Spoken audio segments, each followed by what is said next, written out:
Sim, agora sim. Gravando. Olá, muito bom dia, boa tarde ou boa noite, dependendo da hora que você está acessando a essa palestra. É uma grande alegria para mim fazer parte de um grupo tão distinto de palestrantes do Congresso Teológico de Pneumatologia do Centro Universitário Ítalo Brasileiro. O meu nome é Fernando Nascimento, eu sou casado com a Vanessa e pai do Rafael, da Maria Fernanda, da Maria Isabela, do Daniel e da Maria Cecília. Sou apresentador de televisão na Rede Século XXI e sou líder sênior do curso Alfa para o Contexto Católico aqui no Brasil. Sou formado em Artes Liberais no College of Classical Humanities dos Legionários de Cristo, nos Estados Unidos. Estudei filosofia no Ateneu Pontifício Regina Apostolorum, em Roma. E com a graça de Deus eu dou andamento no curso de Teologia no Centro Universitário Ítalo Brasileiro. Uma teologia profundamente fiel ao magistério da Igreja Católica, o que muito me alegra. A mim, coube abordar o tema da renovação carismática nas igrejas históricas. E de cara eu preciso fazer algumas afirmações. Primeiro, não. A renovação carismática não é uma realidade isolada, existente apenas na Igreja Católica. Aliás, a Igreja Católica foi praticamente a última tradição cristã a receber a renovação carismática. 2. O que são as igrejas históricas? Nós usamos o termo igrejas históricas para distinguir a Igreja Católica, a Igreja Ortodoxa e as primeiras confissões nascidas da Reforma Protestante, luteranos, anglicanos, episcopais, presbiterianos, metodistas, batistas, menonitas, etc., distinguir das igrejas nascidas a partir do pentecostalismo, Assembleias de Deus, Congregação Cristã e por aí vai. Uma outra consideração. Alguns, de modo bastante superficial, chamam a renovação carismática católica de infiltração protestante no catolicismo. Um dos meus principais compromissos nessa palestra é responder a essa acusação também. Para falarmos sobre a renovação carismática nas igrejas históricas, nós precisamos definir o que é renovação carismática. Os estatutos dos Serviços Internacionais para a Renovação Carismática Católica, o CARIS, serviço erigido pela Santa Sé, afirmam que a renovação carismática é parte de uma corrente de graça ecumênica. Ao afirmar isso, a Santa Sé faz uma referência direta a uma graça de renovação pré-existente à RCC. Por óbvio, né? Pré-existente, da qual a experiência católica deriva. Bem, que corrente de graça é essa? Quais são as suas características? Pois então, a corrente de graça a qual a Santa Sé faz referência nos estatutos se caracterizou por uma grande efervescência espiritual que pôs em evidência a dimensão carismática da Igreja de Cristo, da comunidade dos legitimamente batizados. Dentre as diversas características, duas são como que o coração dessa corrente de graça e constituem um binômio. A primeira característica, em primeiro lugar, está uma experiência de Deus. Uma experiência crítica e de sentido, como afirmou o padre Heribert Michelin na obra Fé Cristã Renovada, que foi recebendo vários nomes com o passar do tempo. Santo Inácio de Loyola chamou de segunda conversão, Santa Teresa d'Ávila chamou de terceira ou quarta morada, John Wesley chamou de segunda bênção, Charles Finney chamou de batismo no Espírito Santo. Vertentes pentecostais oriundas do movimento Holiness chamaram esse batismo de terceira bênção. E nas renovações carismáticas, firmou-se o termo batismo no Espírito Santo, embora também se empregue o termo efusão do Espírito Santo, entre outros. Experiência crítica, no sentido etimológico da palavra crítica, né? Crise, mudança, gera uma mudança total de mentalidade. Experiência de sentido, enquanto imprime uma nova perspectiva pela qual viver a partir dali. A segunda parte do binômio, então o primeiro é a experiência, uma experiência de Deus, crítica e de sentido.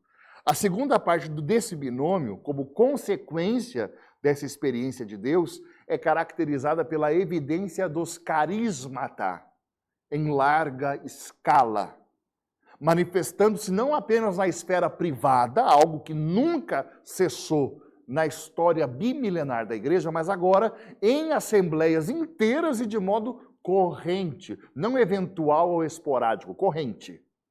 A manifestação dos carismas em assembleias inteiras é vista esporadicamente durante o movimento monástico, quando monges missionários levam a fé aos bárbaros, né, o caso de São Patrício e outros, durante o movimento mendicante, com Francisco de Assis, com Domingos de Gusmão, santos da igreja, e durante o movimento de santidade entre os protestantes e reformados, né? Os chamados grandes despertamentos, que o primeiro ocorreu entre 1726 a 1750 e o segundo de 1800 a 1840. Embora tenham acontecido em assembleias inteiras, foram manifestações esporádicas, aconteciam raramente. A partir do movimento pentecostal, porém, passaram a se tornar algo corrente, a ponto de se tornar parte da liturgia pública. No fenômeno pentecostal, aqueles que fizeram a experiência do batismo no Espírito Santo e manifestaram carismas em larga escala, foram quase sempre expulsos das suas igrejas de origem. Esses, por sua vez, formaram as primeiras igrejas nascidas do pentecostalismo, chamadas também de pentecostais clássicas. Duas marcas constituem quase que um denominador comum entre os pentecostais clássicos. A primeira marca, né? Para algumas igrejas do pentecostalismo clássico, o batismo no Espírito Santo se apresenta como um segundo batismo, distinto do batismo nas águas. O batismo no Espírito Santo seria um revestimento de poder para o testemunho cristão e para a santidade, enquanto o batismo nas águas seria a manifestação pública da aceitação de Cristo mediante a fé, cumprindo o mandato de batizar em nome do Pai e do Filho e do Espírito Santo. Essa é a primeira marca. A segunda marca dos pentecostais clássicos é a consideração dos carismata como evidência do batismo no Espírito Santo. Para a maioria das igrejas pentecostais clássicas, o falar em línguas, seja glossolalia, seja xenoglossia, é uma evidência do batismo no Espírito Santo. Para outros, sobretudo a partir do movimento de cura divina, da década de 30 em diante, a evidência do batismo no Espírito Santo poderia ser qualquer manifestação de carismata, de dom espiritual. A cura, por exemplo. Durante 6 décadas, de 1901 a 1960, o pentecostalismo foi excluído do que era considerado cristianismo respeitável nos Estados Unidos, de onde vêm as principais referências sobre o assunto, renovação carismática e pentecostalismo, mas isso também se deu no resto do mundo. Os pentecostais eram barulhentos e, para alguns, desordeiros. O modo de adorar deles estava além do entendimento daqueles que não conheciam a espiritualidade interior que orienta o pentecostalismo. Acima de tudo, os pentecostais eram pobres, eram desprivilegiados, a maioria deles sem instrução, viviam alheios às últimas tendências teológicas que interessavam a maior parte das igrejas históricas. Movimentos como o modernismo ou o evangelho social, eles eram desconhecidos da maioria dos pentecostais. E os poucos que atentavam para esses assuntos o faziam com a intenção de condenar. Na verdade, havia muita ignorância de ambos os lados. Essa é a verdade. A reação comum às igrejas modestas e ao povo pobre era a rejeição. Embora os pentecostais, a despeito de serem o que eram, realizassem um trabalho benéfico para a sociedade, ministrando aos pobres excluídos, que se sentiam hostilizados e pouco à vontade com a sofisticação e a riqueza das igrejas tradicionais. A maioria dos protestantes e católicos, na verdade, não se dava conta do número crescente de pentecostais empenhados em implantar igrejas em praticamente todas as comunidades dos Estados Unidos. Práticas como falar em línguas, profecias e a expulsão de demônios eram consideradas subprodutos bizarros da ignorância religiosa de um entusiasmo desenfreado. De fato, a primeira metade do século XX era mútua essa rejeição entre pentecostais, as principais igrejas e a maior parte da sociedade. Mesmo assim, o povo desenvolveu uma profunda curiosidade em torno das atividades dos pentecostais. As pessoas espiavam, né, pela janela das inúmeras igrejas pentecostais, intrigadas com o barulho e a exuberância que caracterizava os cultos. Na época, os que padeciam de graves doenças deixavam de lado a cautela e iam às reuniões de cura divina, dirigidas por algumas das evangelistas pioneiras do pentecostalismo, como Aimee Semple McPherson, por exemplo, e outras. Muitos doentes eram curados e se tornavam fervorosos crentes pentecostais. Essa decisão, às vezes, significava o quê? Rompimento de relações sociais importantes, já que os convertidos muitas vezes passavam a ser rejeitados pela família e pelos amigos.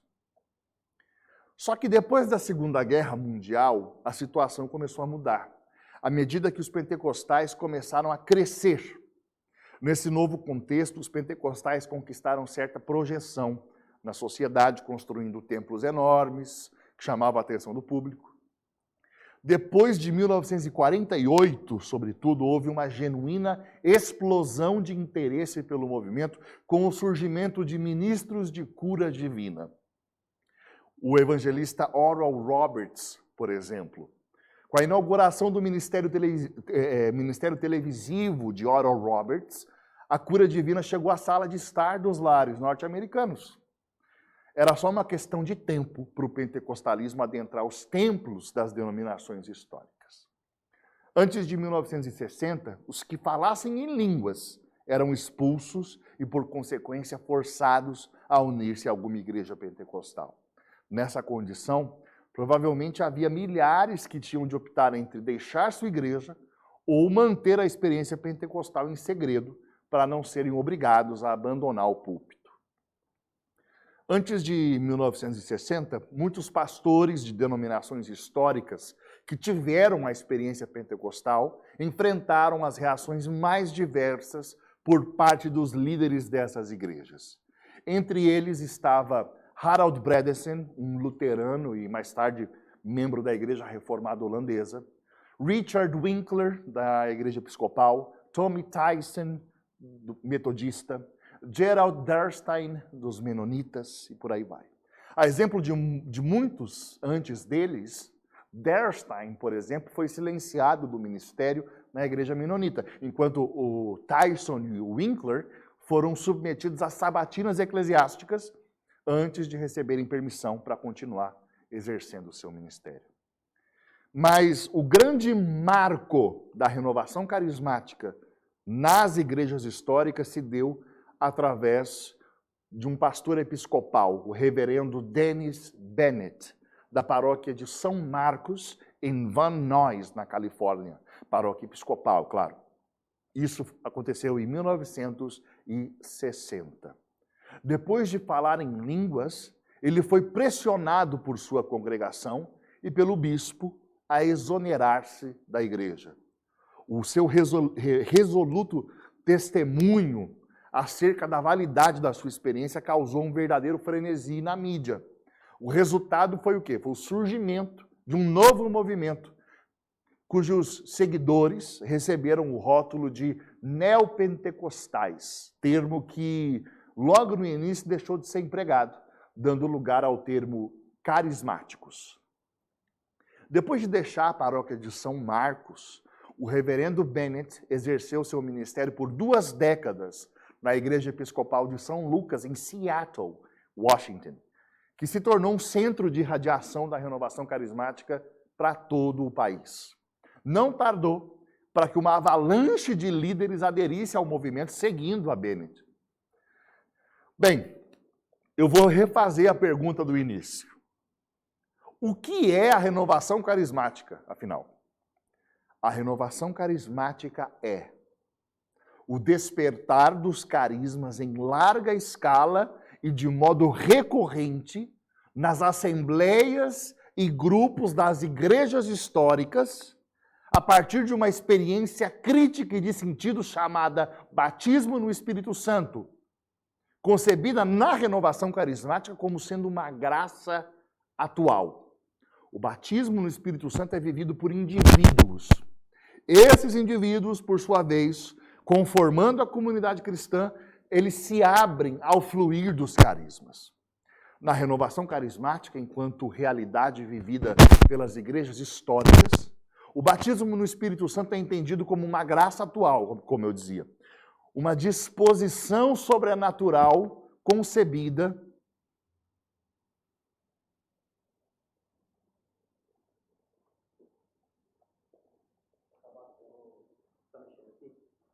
Não sei.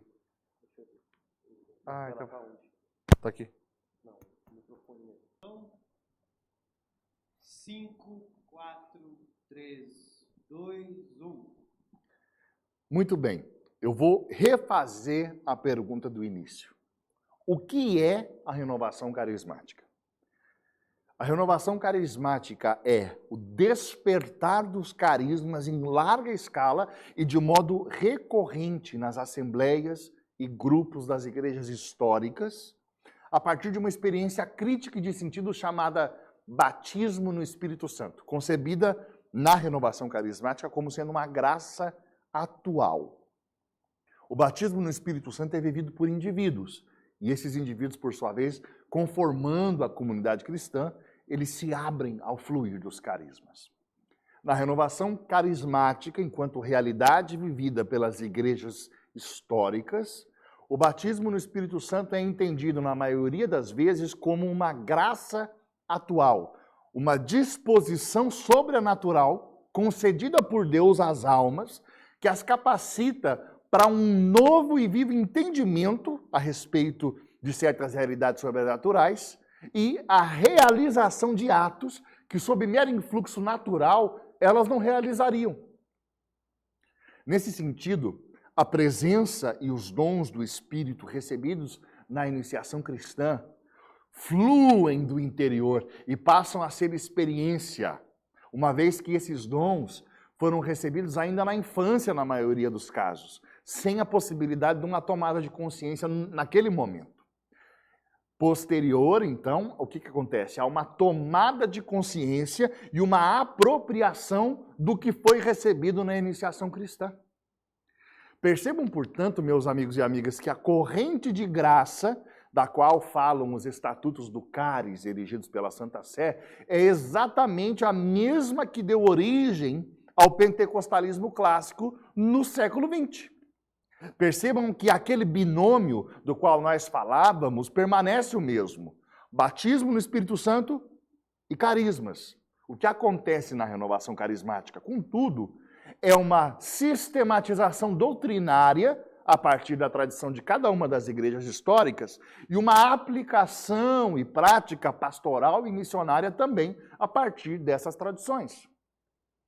Logo que a renovação carismática surgiu na igreja episcopal, na igreja luterana, na igreja presbiteriana, na igreja metodista, na igreja batista, na igreja católica e assim por diante, houve toda uma organização de um corpo eclesiástico que se preocupou em oferecer orientações teológicas e pastorais que recebessem a renovação de modo fiel às tradições das suas comunidades. Na renovação carismática, por exemplo, é inconcebível falar de 2 batismos, ou da necessidade de uma manifestação das línguas para considerar alguém cheio do Espírito Santo. Na Igreja Católica, o batismo no Espírito Santo e as manifestações carismáticas foram recebidas a partir da tradição bimilenar da Igreja, desenvolvendo, por assim dizer, essas realidades, devolvendo, né, essas realidades, melhor dizendo, ao seu berço, ao seu habitat natural, que é a iniciação cristã. Livros como Católicos Pentecostais, de Kevin Ranham, ou Movimento Pentecostal Católico, do padre Edward O'Connor, Batismo no Espírito Santo e Iniciação Cristã, dos padres Kenyon MacDonald e George Montague, os documentos de Malines, organizados pelo cardeal Leon Joseph Swenens, com a participação de teólogos renomados, como o próprio Joseph Ratzinger, o Papa Emérito Bento XVI, dentre outros, foram de suma importância nessa tarefa. Na Itália, a Renovação Carismática Católica teve o seu primeiro grupo de oração, do qual se tem notícia, dentro da Universidade Gregoriana, com a participação do padre Francis Sullivan, um jesuíta, e do cardeal Carlo Maria Martini. Poucos anos depois, o hoje cardeal Raniero Cantalamessa, patrólogo, professor em Milão, engrossaria as fileiras dessa renovação italiana, e renovação profundamente conhecida no mundo por radicar a experiência carismática na tradição católica dos santos e dos doutores. Agora eu vou voltar àquela pergunta. A renovação carismática católica é uma infiltração protestante? Eu diria, com base no que estamos falando aqui, que se trata justamente do contrário. A renovação carismática católica é o reconhecimento da catolicidade da experiência do batismo no Espírito Santo e do exercício dos carismas. Uma analogia possível a isso, por exemplo, né, é o movimento mendicante da Idade Média. Já havia um movimento mendicante de desprezo pelas coisas materiais no período em que surgiram os Santos Francisco e Domingos. O movimento mendicante, antes antes dos santos, ele era de tendência gnóstica, maniqueísta. Com São Francisco de Assis e São Domingos de Gusmão, a pobreza realmente evangélica foi encontrada e se reconheceu a catolicidade da experiência mendicante. Vamos agora falar da renovação. Embora a renovação carismática tenha chegado a nós por meio dos pentecostais e carismáticos de outras tradições cristãs, ela foi recepcionada e se encontrou a catolicidade da renovação carismática. Entenderam essa analogia? Algumas vezes, por ignorância ou maldade, mas não cabe a mim julgar, se diz que a renovação carismática propõe um rebatismo ou um segundo batismo. Ora, uma das principais características que singulariza a renovação carismática e faz a diferenciação do pentecostalismo, demarcando esse é pentecostal e aquele é carismático, é justamente a rejeição desse conceito de segundo batismo para afirmar a fé num só batismo. Isso faz a renovação carismática ser renovação carismática. Isso é característico da renovação carismática. Outra característica que diferencia a renovação carismática em seu arcabouço teológico do pentecostalismo é o lugar dos dons carismáticos na vida cristã. Eles não são vistos como condição sine qua non para a santidade de alguém ou como uma evidência indispensável para considerar alguém batizado no Espírito Santo. Na renovação carismática, não. Um dado curioso que resulta exatamente dessa diferença na consideração dos carismas é o modo como, por exemplo, o dom das línguas aparece na renovação carismática e o modo como ele é exercido no pentecostalismo. Na renovação, se desenvolveu muito o júbilo em línguas, o cantarolar em línguas, e se concebe como um dom de oração, que pode ser usado sempre que se vai orar. As palavras como que já não vão conseguindo expressar o louvor, a súplica, a intercessão, a adoração, e vão dando lugar às línguas. No mundo pentecostal, porém, o falar em línguas é algo mais, digamos, solene, uma evidência de um mover extraordinário de Deus, e não um dom de oração.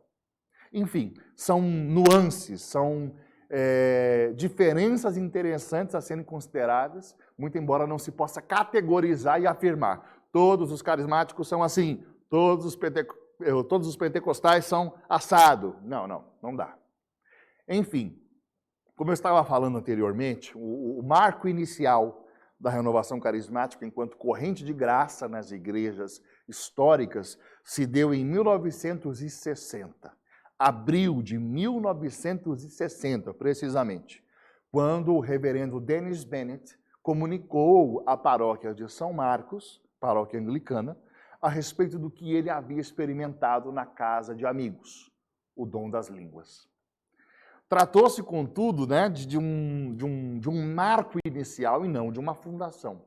Ele não foi o primeiro, mas até ali, digamos assim, nenhuma experiência havia impactado tanto e mexido com as estruturas internas de uma igreja histórica como essa. De fato, ele não foi o primeiro. Outros líderes de igrejas históricas receberam a experiência antes de 1960. Vou citar algumas. Em 1907, depois que o avivamento da Rua Azusa chamou a atenção do mundo para os dons do Espírito, Alexander Boddy, pároco da Igreja Anglicana de Todos os Santos em Sunderland, na Inglaterra, ele promoveu uma campanha de reavivamento espiritual lá na igreja dele. Por muitos anos, as convenções anuais de Sunderland funcionaram como centros de renovação da igreja na Inglaterra, Europa e Estados Unidos. Essa renovação que faltava, como alguns diziam, ela chegou ao fim principalmente por causa da Primeira Guerra Mundial e pela ausência de uma liderança capacitada. Também em 1907, por intermédio de Gaston Cashwell, muitos pastores e membros da Igreja Batista do Livre-Arbítrio, na Carolina do Norte, falaram em línguas e levaram a renovação carismática para suas congregações. O Gaston Cashwell, ele esteve na Rua Azusa. Esses primeiros batistas pentecostais sofreram rejeição por parte de muitos de seus irmãos nas associações batistas locais. Como resultado, organizaram em 1908 a Igreja Batista Pentecostal do Livre-Arbítrio, que hoje conta com 150 igrejas e 13 mil membros. Em 1909, Willis Collins Hoover, médico estadunidense que se tornou missionário da Igreja Metodista Episcopal no Chile, ele recebeu notícias do que estava acontecendo nos Estados Unidos e na Índia a respeito do despertar pentecostal. Então, o Willis passou a buscar o reavivamento com as lideranças da Igreja Metodista lá em Valparaíso e Santiago. Eclodiu lá uma experiência pentecostal. Falavam em línguas, profetizavam, dançavam no Espírito. O que aconteceu? Foram expulsos da Igreja Metodista. Em 1909, o pastor luterano Jonathan Paul teve contato com a experiência pentecostal e iniciou diversos grupos de oração na Alemanha. Embora ele tenha recebido muita rejeição por parte dos demais pastores luteranos, porque ele era luterano, o Jonathan Paul seguiu o seu caminho e permaneceu pastor luterano até a sua morte. Em 1932, um filósofo e teólogo da Igreja Reformada da França, chamado Louis Delierre, ele teve uma experiência pentecostal. De 1932 a 1939, ele trabalhou através da fundação da União de Oração, que a partir de 1939 voltou à comunhão com a Igreja Reformada da França, e Delierre passou a ser considerado um líder carismático dentro da denominação. Através da fundação, Delierre trabalhava para a renovação da Igreja Reformada na França e estabeleceu diálogo com a Igreja Católica e Ortodoxa. Em 1937, Ross Whetstone, ele recebeu o batismo no Espírito Santo aos 18 anos de idade. E no ano seguinte ele se juntou ao Exército de Salvação e foi promovido a oficial em 1939. Em 1950, ele transferiu a sua ordenação para a Conferência Central de Nova York da Igreja Metodista. Em 1947, o Harold Bredesen, é um nome muito importante, ele fez a experiência do batismo no Espírito Santo. Ele nasceu e cresceu num contexto luterano radical, e ele tinha planos de se tornar ministro da igreja após concluir o seu trabalho na assessoria do Conselho Mundial de Educação Cristã. Filho de pastor luterano, lá de Minnesota, ele frequentou o Seminário Teológico Luterano de St. Paul e serviu como pastor em regime de internato em Aberdeen, em Dakota do Sul, antes de assumir seu posto em Nova York. Um tempo depois, o Bredesen foi incentivado por vários líderes cristãos importantes a buscar a experiência do batismo no Espírito Santo. Amigos dele, dentre esses amigos, Pat Robertson, John Sherrill e outros. Ele foi ordenado ministro na Igreja Reformada Holandesa e aceitou o convite para pastorear a congregação de Mount Vernon, em Nova York. O Bredesen foi um João Batista do movimento de renovação carismática nas igrejas históricas. Em 1949, começa na Espanha os cursilhos de cristandade na Diocese de Maiorca entre jovens da Ação Católica. Através desses retiros de 3 dias, muitos tiveram uma profunda experiência com Jesus Cristo e experimentaram uma genuína conversão. O movimento cursílio se espalhou para a América Latina, depois para os Estados Unidos, e é da juventude do cursílio que surge, anos depois, em 67, a renovação carismática católica. Por isso vale a pena situar o cursílio aqui nessa linha histórica. Em 1950, James Brown foi o primeiro e bem conhecido ministro presbiteriano a ter uma experiência com o dom de línguas e com a cura divina. Ele era pastor da igreja presbiteriana de Upper Octorara, perto de Parkersburg, na periferia da Filadélfia, na Pensilvânia. Brown foi batizado no Espírito Santo e começou a falar em línguas. A experiência fez com que fez ele se mover de um extremo liberalismo teológico para um cristianismo carismático evangelical. No início, Brown estava convencido de que não poderia permanecer na igreja presbiteriana depois daquela experiência. Então, sem saber que rumo tomar, ele solicitou os conselhos de David Duplessis, chamado Mr. Pentecostes. Fique em sua igreja e renove-a, foi a resposta do famoso líder pentecostal. Então o Brown seguiu o conselho com determinação. Em 1952, enquanto pastoreava a Igreja Metodista Betânia, em Durham, na Carolina do Norte, Tommy Tyson ele recebeu o batismo no Espírito Santo e falou em línguas. Recebendo a oposição dos colegas de presbitério, ele procurou o bispo dele e informou a intenção de deixar a igreja. O bispo, por outro lado, falou de jeito nenhum.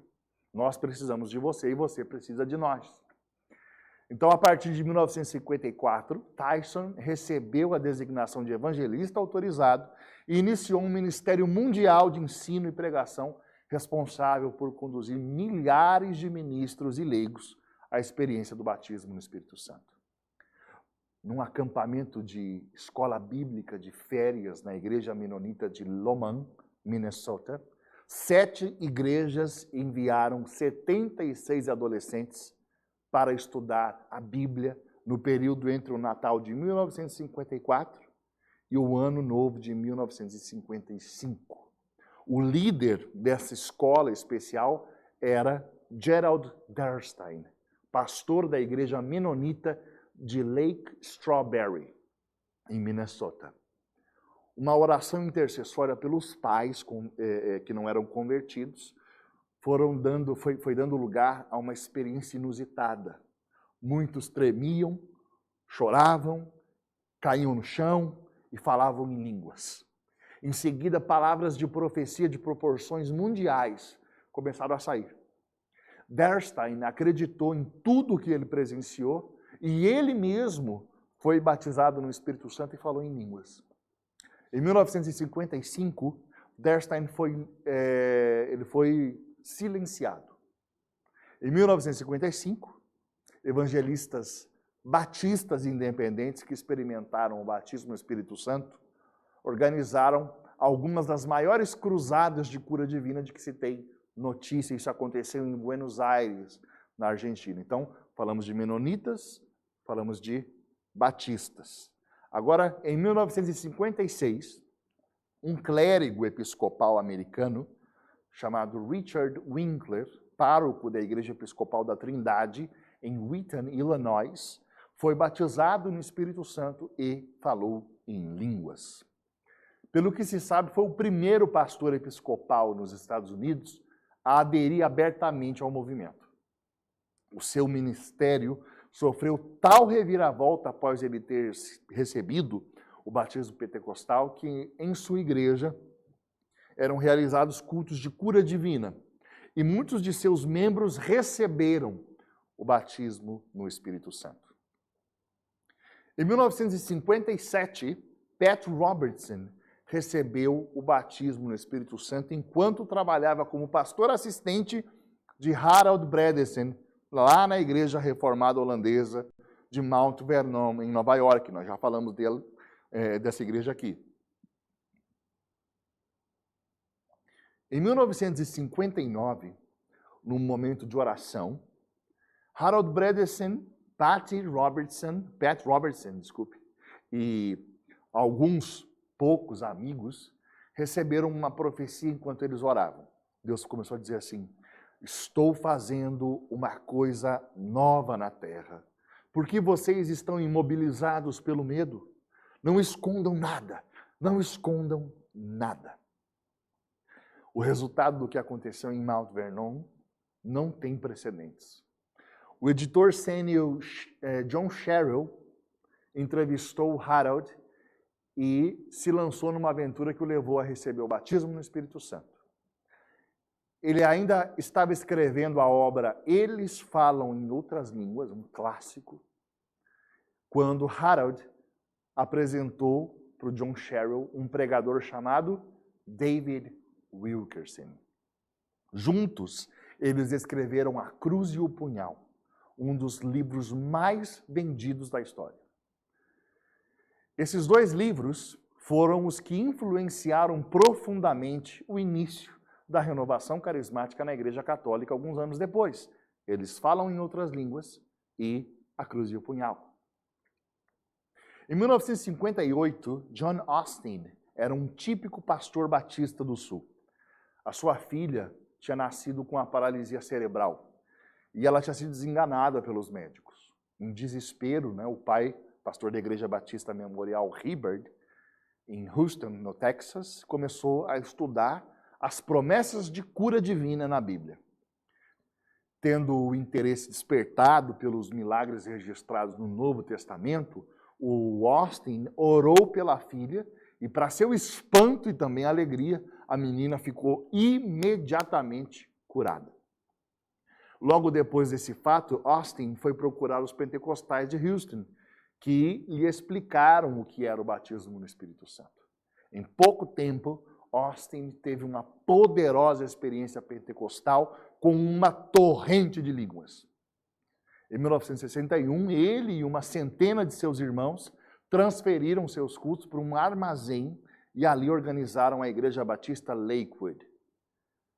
Também em 1958, Howard Irvin, da Igreja Batista Emmanuel, em Nova Jersey, foi batizado no Espírito Santo. Então, o Howard escreveu uma das primeiras apologias à renovação carismática no livro Eles Não Estão Embriagados como Vós Pensais. Veja, esses são os precedentes da renovação carismática nas igrejas históricas, anteriores ao que é considerado o grande marco inicial, como a gente dizia no início, o batismo no Espírito Santo do reverendo Dennis Bennett. Esse é o marco. Às 9h da manhã de um dia de novembro de 1959, como relatou o Bennett no seu livro 9:00 in the Morning, ele estava ajoelhado na casa de alguns amigos. Esses amigos impuseram as mãos e ele começou, depois de um momento de oração espontânea, ele cedeu as línguas. Aí, em abril de 60, o Bennett relatou a sua experiência à sua paróquia, a paróquia episcopal de São Marcos, que ele pastoreava. E como a gente já disse aqui, ele sofreu oposição de parte dos paroquianos e, sobretudo, do seu bispo. As revistas Time e Newsweek deram ampla cobertura ao fato e o Bennett se tornou um líder do nascente movimento. O movimento se alastrou com rapidez pelas igrejas episcopais do sul da Califórnia depois que o caso de Bennett se tornou conhecido. Em 63, a revista Christianity Today noticiou uma nova irrupção espiritual na qual 2.000 episcopais do sul da Califórnia falaram em línguas. Como a gente já mencionou no início, o Bennett foi acolhido por outro bispo. O nome desse bispo era William Fisher Lewis, que ofereceu uma paróquia falida em Seattle, chamada Paróquia de São Lucas. E em pouco tempo, todo o conselho paroquial, a maior parte dos membros da igreja, todos haviam sido batizados no Espírito Santo. Nos cultos de domingo pela manhã, eles mantinham a liturgia com fidelidade. Nas terças-feiras à noite, aconteciam as reuniões de oração carismática, os grupos de oração, que ficavam lotados de gente e também cheios do poder de Deus. Ao longo de 20 anos, a paróquia episcopal de São Lucas foi um dos maiores e mais importantes centros de irradiação da renovação carismática. Outro importante centro de renovação episcopal foi estabelecido na Igreja do Redentor, em Houston, no Texas. Muitos líderes episcopais e pastores de outras denominações foram a Houston para verificar como a adoração pentecostal poderia integrar a vida litúrgica e sacramental da igreja. De modo concomitante, quase na mesma época, o Harold Bredesen, que a gente já falou aqui, aquele de origem luterana, mas que foi ordenado na Igreja Reformada Holandesa, ele também estava conduzindo muita gente à experiência do batismo no Espírito Santo lá em Mount Vernon. Em 63, ele foi um dos principais colaboradores da impressionante reunião realizada numa das principais universidades dos Estados Unidos, a Universidade de Yale, na qual muitos alunos falaram em línguas. Um dos principais nomes da renovação luterana é o de Larry Christensen. Ele já tinha ficado fascinado com a possibilidade da cura divina depois de ler um dos livros de Agnes Samford, The Healing Light, A Luz que Cura.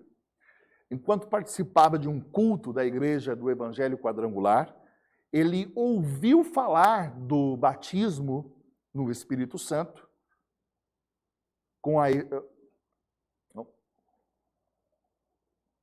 Uma pequena pausa. 5, 4, 3, 2, 1. Enquanto participava de um culto da Igreja do Evangelho Quadrangular, ele ouviu falar do batismo no Espírito Santo com a evidência das línguas. Naquela noite, ele acordou subitamente na madrugada, sentou na cama, falou em línguas por um tempo, até que voltou a dormir.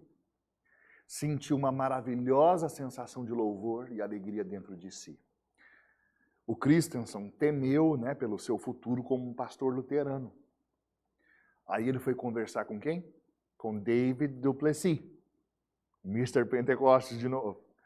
E ele foi aconselhado a permanecer na igreja luterana e promover um movimento de renovação entre os seus pares. Depois de Christensen, todos os ramos do luteranismo norte-americano foram afetados. Em 1970, os luteranos carismáticos começaram a se coligar com o propósito de promover o movimento em suas igrejas. Eles produziram uma teologia luterana e carismática e publicaram documentos e livros como A Renovação Carismática entre os Luteranos, Bem-vindo Espírito Santo, todos esses documentos sob coordenação de Christensen. Em 1979, 20% dos luteranos dos Estados Unidos faziam parte do movimento de renovação carismática. Entre os presbiterianos agora, logo após o marco inicial, né, com o Bennett, surge a figura de Brick Bradford, que recebeu o batismo no Espírito Santo em 1966, num acampamento em Oklahoma. Depois de Bradford, surgiu Robert Whittaker. Por volta de 1967, um bom número de membros da igreja presbiteriana de Chandler, que ele pastoreava, falou em línguas. Não se falava em línguas, nem havia imposição de mãos nos cultos regulares da igreja, mas o avivamento estava em pleno vigor nos cultos familiares. Então, assim, uma importante adesão ao movimento por parte dos presbiterianos aconteceu em 67, ano em que Rodman Williams recebeu o batismo no Espírito Santo, enquanto trabalhava como professor de teologia sistemática no Seminário Teológico Presbiteriano de Austin, no Texas. Ele era um teólogo conceituado entre os presbiterianos, né? E William acrescentou à sua teologia um notável domínio das questões carismáticas. Depois de Bennett, a renovação metodista agora foi encontrando portas abertas através de Tommy Tyson, que nós já falamos aqui, que ficou muito amigo de Oral Roberts e passou a trabalhar com ele na universidade que o Oral Roberts fundou e que leva o nome dele, que iniciou em 1965, abrindo a porteira para que outros metodistas fizessem o mesmo. Em 1968, o próprio Oral Roberts se afiliou à Igreja Metodista. Vamos falar dos batistas um pouquinho. Entre os batistas, depois lá do John Austin e a Igreja de Lakewood, a gente pode destacar a figura de Howard Conitzer, da Igreja Batista de Beverly Hills, em Dallas. Nas igrejas batistas americanas, a antiga Igreja Batista do Norte, houve maior penetração do movimento carismático.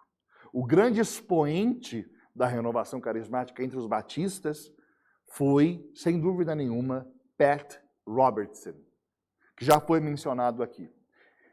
Em 1960, ele deu início à CBN, Christian Broadcast Network, e se tornou lendário tanto no mundo religioso quanto na indústria televisiva dos Estados Unidos.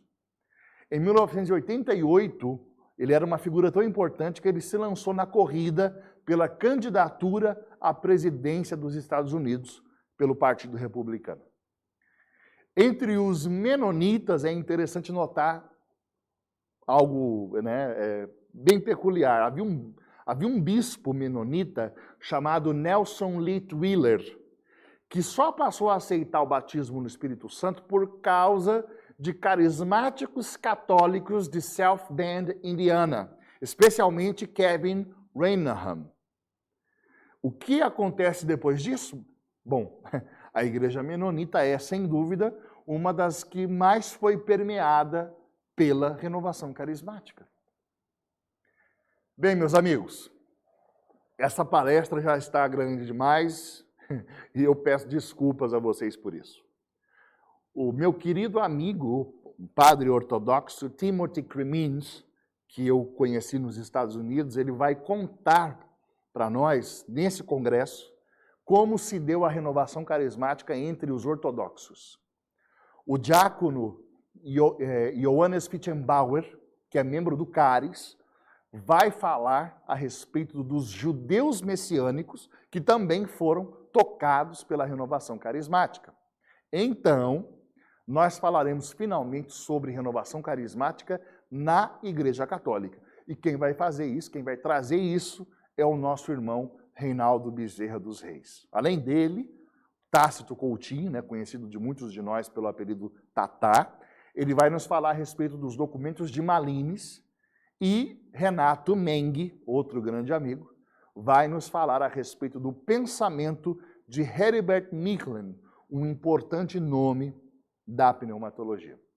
Eu vou ficando por aqui. Que Deus nos abençoe. Amém.